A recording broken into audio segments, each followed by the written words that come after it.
So the Korix level design results have been announced, and yes guys, we are going to have a look at the winning levels. Let's get into it. The first multiplayer map to join Korix is The Frog.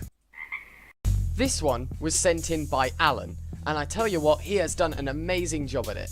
I really like the idea of how it all links together via different pathways. As you can see, it is a multiplayer map, so you do have enemies, AI as well as facing against normal player. It does look like a two-player map, because the bases are here and here with resource pools next to them. There are also two resource pools here and here, so if it was multiplayer without AI, you would invade your own resource pool and collect that for yourself, or you would have to get this to this one and then defeat the enemy before turning on your player, or vice versa. With all the different pathways, you are able to approach the enemy and your opposition from different sides, so you can go the quickest way across, which would probably be best to defend. You could do the main way up, which is the main path to your enemy or to the AI, or you can do the sneaky approach where you can use your resource pool but also go many different ways. I like how the enemy bases are placed so far away from you, allowing you a bit of time to prepare and also get ready for facing both your opposition and the enemy base. However, in co-op, you will be able to work with your partner and invade both resources before either going up the middle or taking a sneaky approach to invade your enemy AI.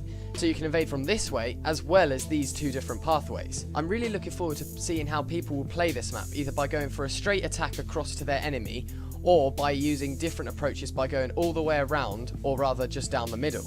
I'm really looking forward to playing this map myself on Korix as well. The second multiplayer map is The Empire. This was sent in by Carlos. This map is very symmetrical, much like many other Korix maps. But what I really like about it is how each player has their own resource pool, but that is it. There's one other resource pool in the middle, and this is going to be where the fight will be happening, because as players start to run out of resources, they're going to start making their way towards this one. But first, if you are playing with AI, they're going to have to destroy the enemy base. On co-op, this may not be as hard, because you're going to have your friends helping you as well. But against AI and friends, you're going to be fighting over this middle resource as well as having to destroy this base. So you are going to have to defend against the enemy as well as trying to make your way to the second resource pool. Resource pools do last a long time on multiplayer maps. However, it will get to the point where you will start to run out as well as your friends, and you will start making your way towards this resource pool in the middle. This will be a great opportunity for troops to have a big battle in the centre, or for artillery to fire across the map over these gaps in the map.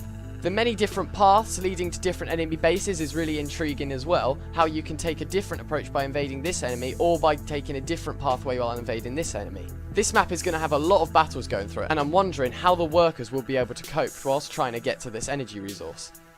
Because with 3 enemies attacking your elixir collector, you're going to be in a lot of trouble trying to defend that by yourself.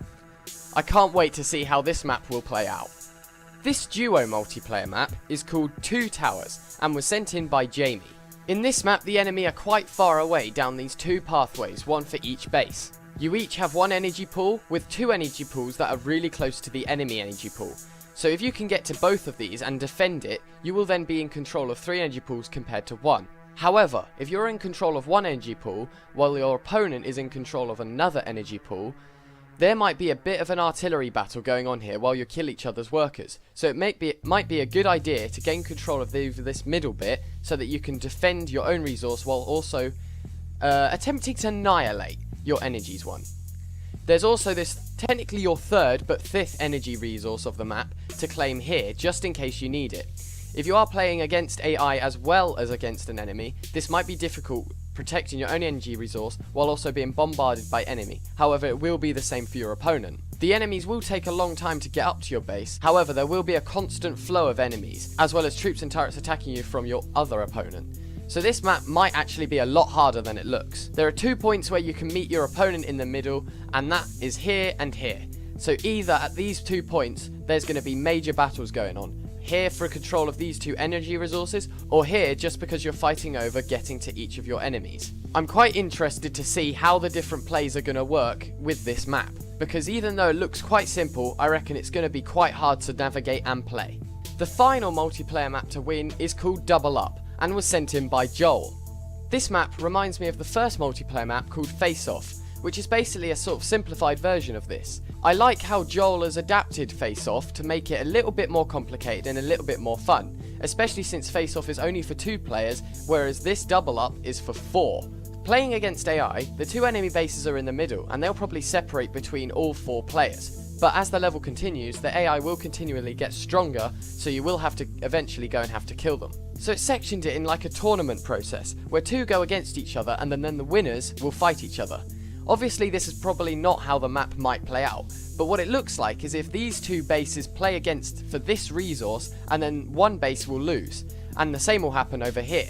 Therefore one base will then contain control over 3 energy resources, and there'll be a sort of matchup.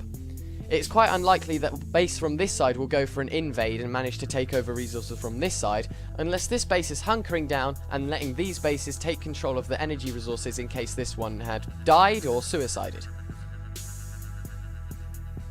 So I'm really looking forward to seeing how this will play out, whether it be a 2v2 and then the winners face each other off, or whether these teams will sort of settle for a truce and we'll end up with nukes going across the map and killing bases at random. I'm really looking forward to trying out this new map. So I hope you guys like the new levels. I can't wait to see when they come out in Korix. Click the link in the corner or the description to see the other levels that have come out, and thanks for watching.